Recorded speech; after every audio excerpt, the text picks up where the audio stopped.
तेहतीस कोटी देवांच्या राज्यात तुमचं मनापासून स्वागत. श्री ब्रह्म चैतन्य गोंदवलेकर महाराज की जय. श्रीराम जय राम जय जय राम. श्रीराम जय राम जय जय राम. प्रवचन 28 डिसेंबर. वैदिक कर्माच्या जोडीला भगवंताचे नाम घ्यावे. तुम्ही वेद विद्या जाणणारे सर्वजण मोठे ज्ञानी, भाग्यवान आणि पूज्य आहात. इतकी वर्ष वेदविद्या तुम्ही जतन करून ठेवली, हे तुमचे फार उपकार आहेत. तुमची योग्यता खरोखर मोठी आहे. त्याच्या उलट माझी स्थिती आहे. मी एक अज्ञ मनुष्य आहे. मला वेद विद्येचा गंध नाही, ग्रंथाचे ज्ञान नाही. मी रामरायाचा एक दीन दास आहे. त्याच्या नामावर माझे प्रेम आहे. माझे म्हणणे आपण प्रेमाने ऐकून घ्यावे.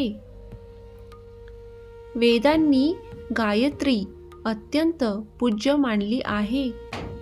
हे बरोबरच, कारण गायत्रीच्या उपासनेमध्ये विलक्षण सामर्थ्य साठविलेले आहे. गायत्रीची उपासना करणाऱ्या माणसाच्या अंगी खरे वैराग्य आणि पावित्र्य असावे लागते. पूर्वीचे ऋषी जनपदापासून दूर अशा अरण्यामध्ये आश्रम बांधून राहत असत. कंदमुळे हा त्यांचा आहार असे. इंद्रिय संयम हा त्यांचा मुख्य आचार असे. सत्य हेच त्यांच्या वाणीचे भूषण असे. काम, क्रोध आणि लोभ जिंकलेले विराग्य ऋषी ही गायत्रीची उपासना करायला खरी योग्य माणसे होती. परंतु आता काळ पालटला आहे. ज्या प्रकारचे जीवन ऋषी लोक जगत असत, त्यापैकी आपणाजवळ आता काहीच शिल्लक उरलेले नाही. ऋषींचे राहणे, खाणे, पिणे, इंद्रिय संयम, सत्यनिष्ठा यांपैकी आपल्याजवळ काय शिल्लक उरले आहे? त्या काळी ऋषींनी पर्जन्य सूक्त म्हटले की पाऊस पडत असे, आणि तेच सूक्त आज म्हटले तर साधा वारा देखील सुटत नाही. ऋषींच्या अंगी तपश्चर्येचे सामर्थ्य होते, म्हणून त्यांच्या आशीर्वादाला जशी किंमत होती, तशी त्यांच्या शापाला देखील होती. जीवनाबद्दल पूर्वी असणारी निष्ठा आज बदलली आहे. सध्या परिस्थिती अशी आहे की वैदिक कर्मावरची श्रद्धा लोकांमध्ये पूर्ववत राहिलेली नाही, आणि वैदिक कर्मे यथासांग घडणे कठीण होऊन बसले आहे.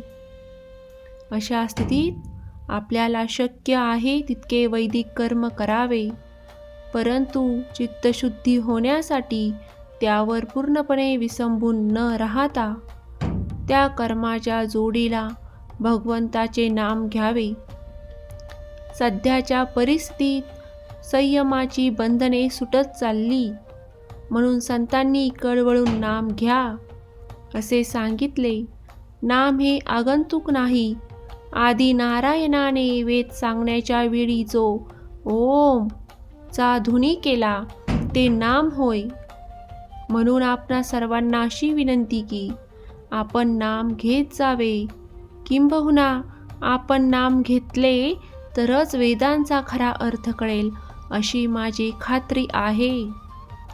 वैदिक कर्मांना आहाराविराची बंधने आहेत, भगवंताच्या नामाला ती नाहीत. श्रीराम जय राम जय जय राम. श्रीराम जय राम जय जय राम.